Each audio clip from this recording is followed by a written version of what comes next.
ng bayan, maasahan anumang panahon.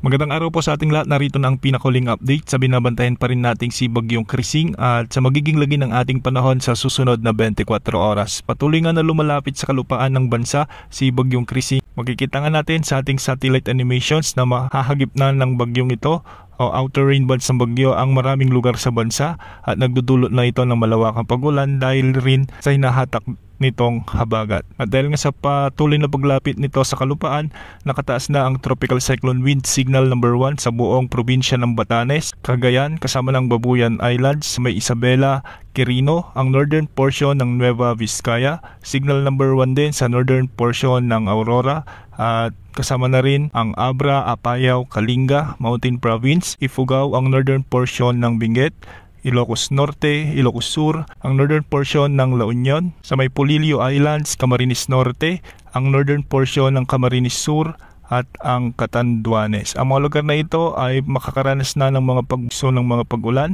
at pagbugso ng hangin, lalo na sa susunod na 24 hanggang 36 na oras. Base naman sa latest forecast track ng bagyo na inilabas ng Pag-asa, ay posibleng maglandfall si Bagyong Krising sa araw ng Biyernes o bukas ng gabi. Pagkatapos nito ay tatawirin nito ang mga kalupaan ng northern portion ng Northern Luzon. Posible itong lumabas sa ating area of responsibility sa araw ng Sabado. Ayon sa Pag-asa, posibleng ngayong gabi ay inaasahang lalakas na ito bilang tropical storm category at patuloy na lalakas ito habang nasa Philippine Sea.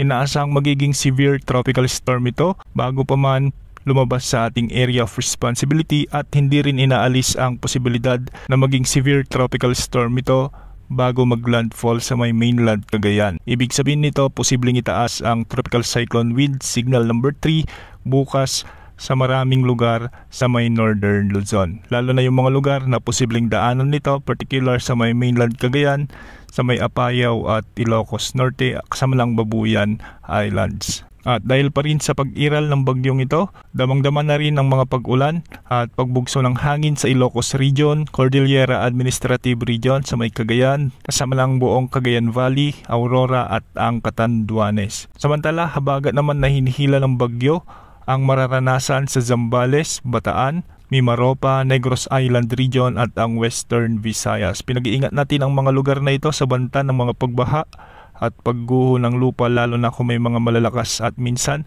ay matitinding pag-ulan. Samantala, magkakaroon naman ng pabugso-bugsong pag-ulan, dulot pa rin ng habagat ang Metro Manila, Cavite, Laguna, Batangas, Rizal, Central Visayas, ang Zamboanga Peninsula, sa may Caraga, Northern Mindanao, BARMM, kasama na ang Sorsogon at ang nalalabing bahagi ng Central Luzon. Posible rin ang banta ng mga biglang pagbaha at pagguho ng lupa, lalo na kung may mga umiiral na katamtaman at malalakas na pag-ulan. Samantala, dahil nga sa medyo malawak ang kulapang sakop ni Bagyong Krising, apektado naman ng trough o extension nito ang Eastern Visayas, Quezon Province at ang nalalabing bahagi ng Bicol Region, kaya mga lugar na ito ay makakaranas din ng mga kalat-kalat na pagulan at thunderstorms. Para naman sa nalalabing bahagi ng Mindanao ay magiging bagyang maulap hanggang sa maulap ang mga kalangitan na may mga isolated rain showers and thunderstorms. Bukas inaasahan pang mas maraming lugar ang makakaranas ng malalakas hanggang sa matitinding pag-ulan dahil sa mas malapit na epekto ng bagyo sa kalupaan. Inaasahan din na magkakaroon ng enhanced habagat, lalong-lalo na sa may kanlurang bahagi ng Southern Luzon at Northern Luzon. Kaya pinag-iingat natin ang ating mga kababayan sa Ilocos Region, sa may Central Luzon, Metro Manila, Mimaropa at ilang bahagi ng Calabarzon sa posibleng maging epekto ng malakas na habagat na ito. Manatiling nakantabay sa ating channel para sa mga susunod na update ukol kay Bagyong Krising at sa mas malakas pang habagat.